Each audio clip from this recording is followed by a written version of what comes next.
L'Afrique du Sud célèbre cette année ses 30 années de liberté dans un contexte d'inégalité et d'élections tendues.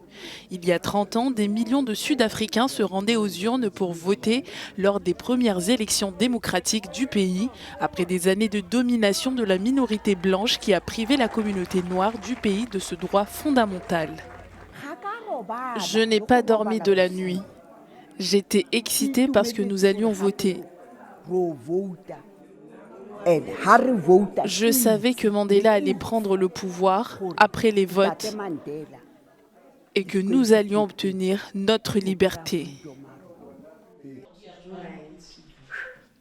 Pour beaucoup de ceux qui ont connu l'apartheid, les souffrances de ces années laissent des séquelles dans la mémoire collective. Lily Makanya se rappelle parfaitement de cette époque douloureuse. Je ne peux pas oublier à quel point nous avons souffert aux mains des Blancs.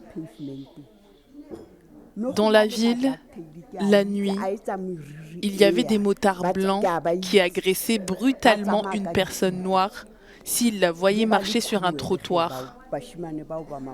Ces garçons blancs étaient cruels. C'est dans l'école primaire Thabisang à Soweto que beaucoup de Sud-Africains noirs ont voté pour la première fois le 27 avril 1994. Cette date symbolique représente un tournant entre un passé brutal et un avenir prospère.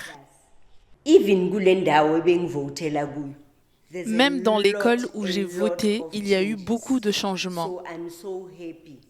Je suis donc heureuse, même si mon cœur souffre de tout ce qui se passe ces derniers temps.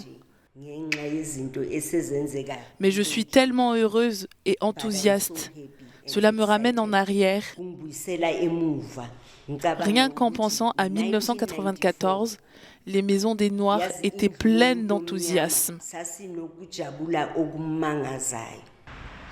Les Sud-Africains se rendront aux urnes le 29 mai prochain pour les élections générales. Ce scrutin sera la 7e élection pleinement démocratique du pays.